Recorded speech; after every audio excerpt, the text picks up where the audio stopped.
दर्शकों नमस्कार। कार्यक्रम में आपका बहुत बहुत स्वागत है। मैं हूं योगीराज योगेश और कार्यक्रम में आज विश्लेषण करेंगे मध्य प्रदेश के मुख्यमंत्री डॉक्टर मोहन यादव की कुंडली का। असल में यादव जी की कुंडली का विश्लेषण करने की आवश्यकता क्यों पड़ी? हम सब जानते हैं कि मध्य प्रदेश के दतिया में अभी उपचुनाव हुआ और उस उपचुनाव में भारतीय जनता पार्टी की हार हो गई।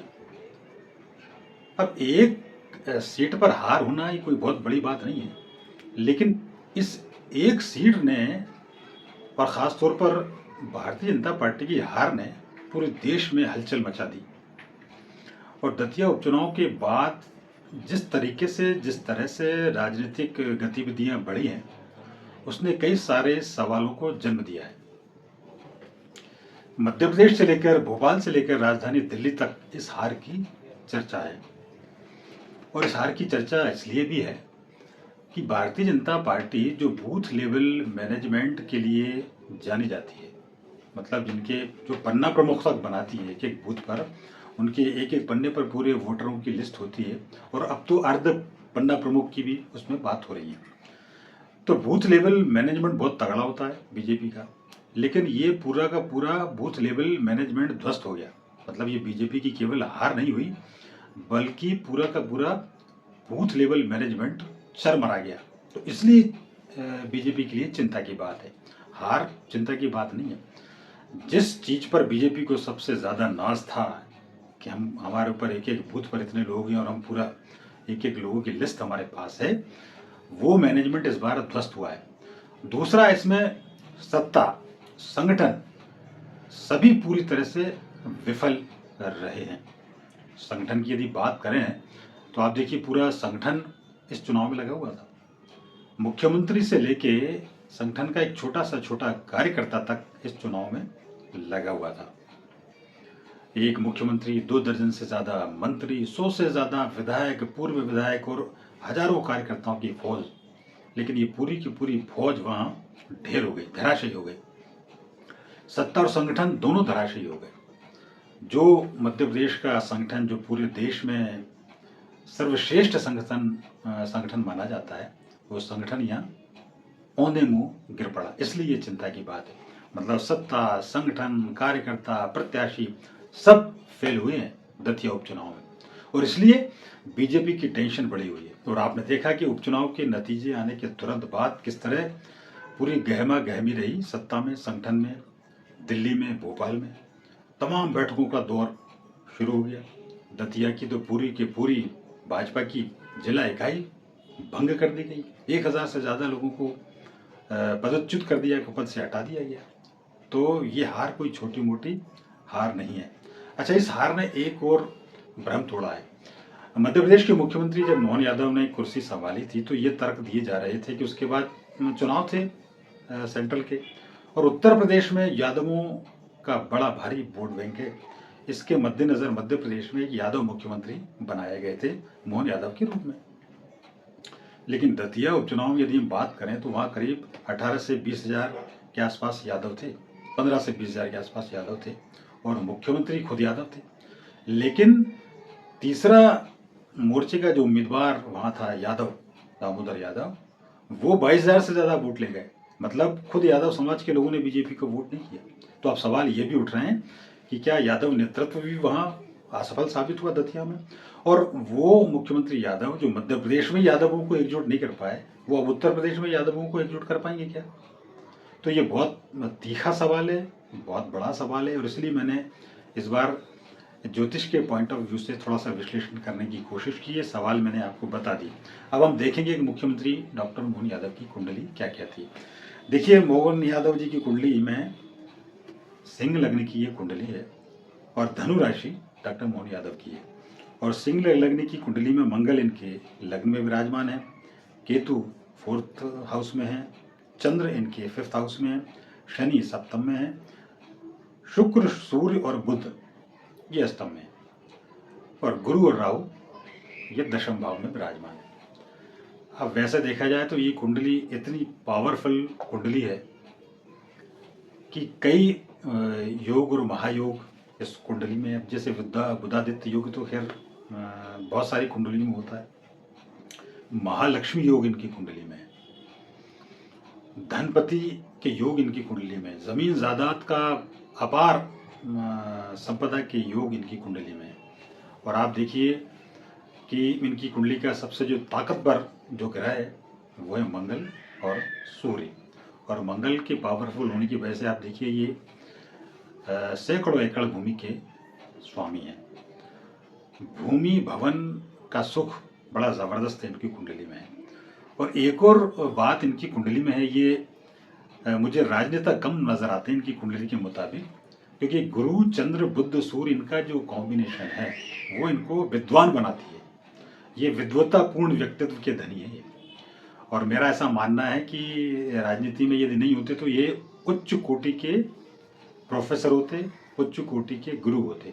और इसलिए इनकी कुंडली में कई विशेष ग्रह ऐसे आते हैं कि इनको जो भूगोल, खगोल, भूगर्भ ऐसे जो विषय हैं, गूढ़ जो विषय हैं, उसको इनको उच्च ज्ञान है।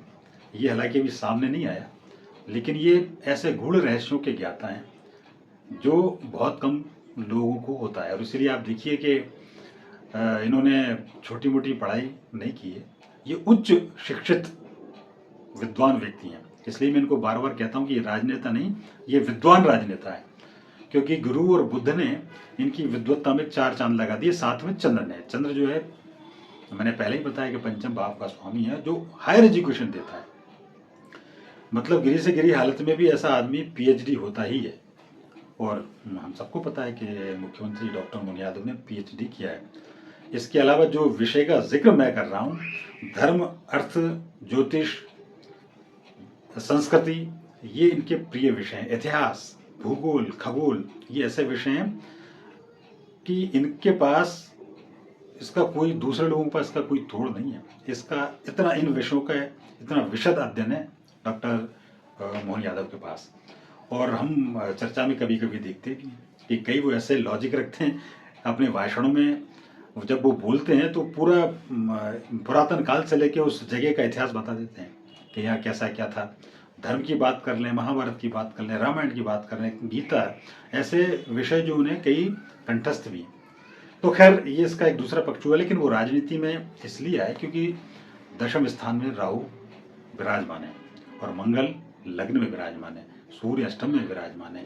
ये जो ग्रह होते हैं, दशम स्थान का राहु अकेले राजनीति में लाने के लिए पर्याप्त है, लेकिन राजनीति की राह इनको बहुत आसान नहीं है।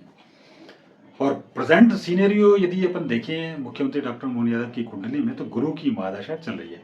और ये देखिए आप, जैसे ही गुरु की महादशा आई, गुरु इनका इतना पावरफुल है, 10th हाउस में गुरु विराजमान है, और गुरु की महादशा ने इनको मुख्यमंत्री पद तक पहुंचाया। और अभी तो ये गुरु महादशा की शुरुआत है, तो आप समझ लीजिए ये कहाँ तक जाएंगे। लेकिन वर्तमान का जो समय जो चल रहा है वो घनघोर संकट वाला है मुख्यमंत्री डॉक्टर मोहन यादव के लिए। और इसलिए मैंने इस कुंडली का विश्लेषण किया। सवाल तो ये भी आते हैं कि ये जो वर्तमान में जो ग्रहों की महादशा चल रही है मुख्यमंत्री डॉक्टर मोहन यादव की, उससे तो उनकी कुर्सी पर भी खतरा मुझे नजर आ रहा है, उनकी कुर्सी संकट में नजर आ रही है। इसका उत्तर यदि हाँ में कहें तो कोई अतिशयोक्ति नहीं होगी, और ख़ास तौर पर दिसंबर तक, क्योंकि शनि जब जैसे वक्री हुए और गुरु अतिचारी है, तो शनि की वक्रता को थोड़ा गुरु कम करते हैं, लेकिन गुरु बहुत तेजी से गमन कर रहे हैं और शनि ने इनकी मुश्किलें बढ़ा दी हैं। और आप देखिए पिछले 1-2 महीने से जो संकट इनके सामने शुरू हुए, जैसे ही गुरु में गुरु का अंतर बहुत अच्छा रहा, मुख्यमंत्री तक पहुंचाया, लेकिन अब शनि की आहट जो है, इनका तनाव बढ़ा रही है। और हमने देखा 1-2 महीने पहले ही शनि ने अपना प्रताप बताना शुरू कर दिया है। अच्छा खासा शासन मुख्यमंत्री यादव का चल रहा था, लेकिन एक अखबार की एक रिपोर्ट आई और जमीन घोटाले से उनका नाम जुड़ गया, और ये इतना चर्चित हुआ कि पूरे देश भर में मुख्यमंत्री मोहन यादव का नाम पहचाने जाने लगा जमीन के सौदों को लेकर। और बहुत सारी बातें हुई कि कैसे उनके परिवार वालों तक के नाम इस घोटाले में शामिल हुए। हालांकि वो मामला अभी शांत हो गया, लेकिन एक बदनामी तो उस मामले ने दी। और बदनामी कैसी होती है, कितनी बुरी होती है, इसका प्रभाव हमने दतिया में देखा कि मुख्यमंत्री का चेहरा भी वहाँ काम नहीं कर पाया। नहीं तो कई बार ये होता है कि मुख्यमंत्री अंतिम 2-3 दिन आते हैं, आखिरी दिन आते हैं और पूरे चुनाव की दिशा और दशा बदल देते हैं। लेकिन मुख्यमंत्री की 3-3 सभाएं भी दतिया में काम नहीं कर पाई। मतलब ग्रह नक्षत्रों की टेढ़ी चाल चल रही है और अभी शनि बकरी रहेंगे दिसंबर तक, तो दिसंबर तक कुछ कह नहीं सकते मुख्यमंत्री की कुर्सी रहेगी या नहीं रहेगी। और दिल्ली में जिस तरीके की हलचल बढ़ी हुई है, आप देखिए दतिया उपचुनाव के बाद क्या क्या हुआ। मध्य प्रदेश के एक और कद्दावर मंत्री कैलाश विजयवर्गीय की 1 घंटे तक मुलाकात हुई दिल्ली में अमित शाह जी के साथ।